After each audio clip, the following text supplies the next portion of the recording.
Selamat datang di media pembelajaran online. Selamat pagi, Namo Buddhaya. Yuk, sebelum kita mulai pembelajaran, kita melakukan baca doa dengan membaca Namaskara Gata. Tangannya Anjali ya. Yuk kita Namaskara Gata.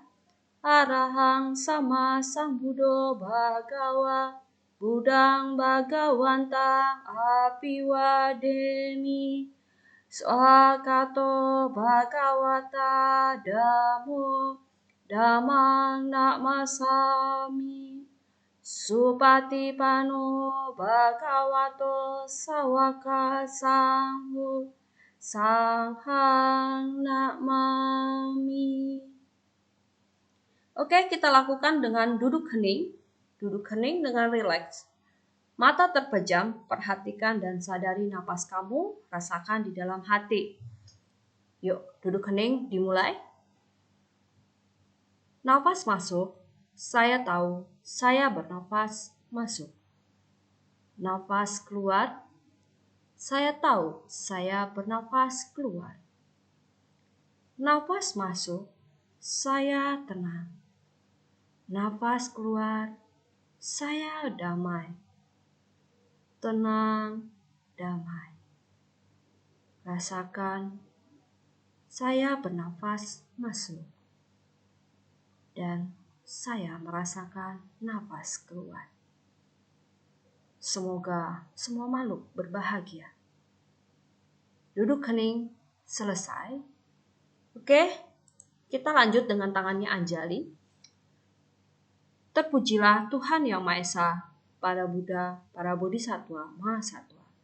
Aku belajar bukan untuk kesombongan dan keserakahan, tapi untuk mengikis kebodohanku. Semoga aku dapat belajar dengan baik dan benar. Semoga semua makhluk hidup berbahagia. Sadu, sadu, sadu. Oke, materi kita ya adalah hukum kebenaran. Tujuan pembelajaran. Tujuan pembelajaran adalah peserta didik memahami arti hukum kebenaran. Yang kedua adalah peserta didik memahami ciri hukum kebenaran dan peserta didik mengerti jenis-jenis hukum kebenaran.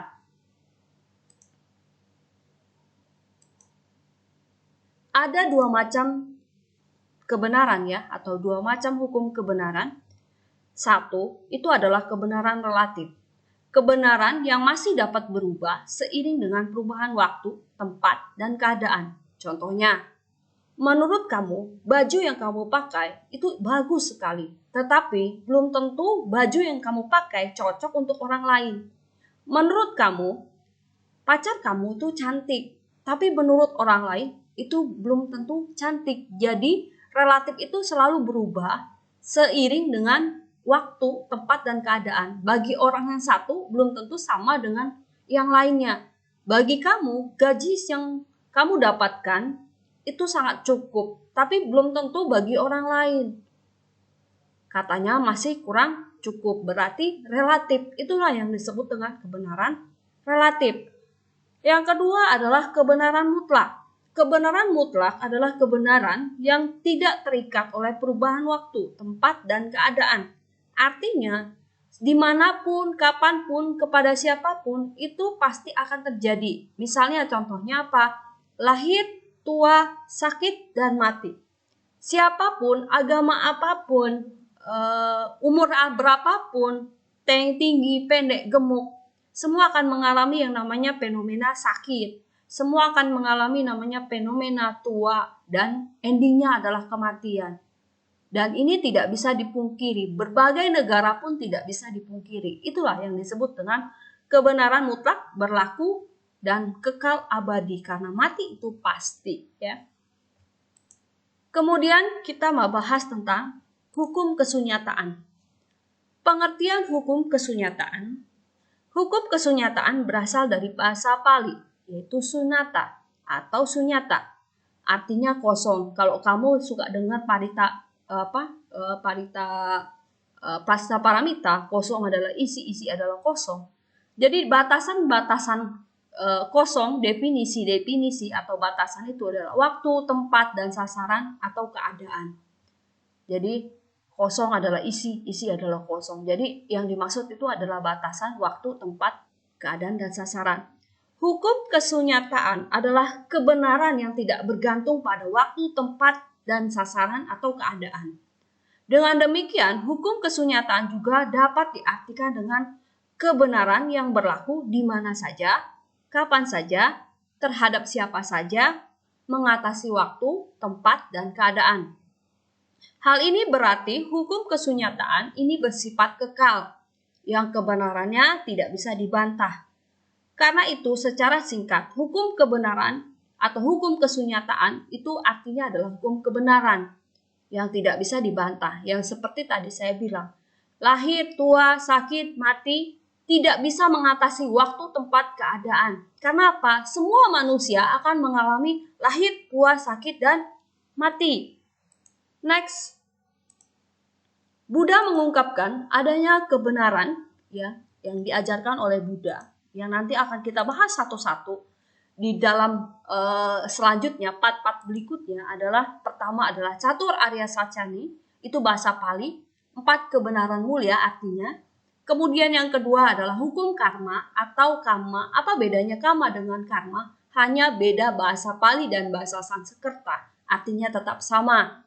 Kemudian punarbawa itu artinya hukum sebab akibat perbuatan dan kelahiran kembali. Yang ketiga itu paticca samuppada, sebab musabab yang saling bergantungan atau menjadikan atau bergantung ya. Kemudian yang keempat tilakana atau 3 keberadaan segala sesuatu. Ini akan saya bahas satu-satu di part-part berikutnya untuk kelas 11. Apa sih ciri-ciri hukum kebenaran atau kesunyataan? Kita lihat ya. Pertama, tidak berubah, kekal. Sampai 7 turunan, mungkin 20 turunan, lahir, tua, sakit, mati, itu adalah kekal. Semua pasti mengalami hal itu.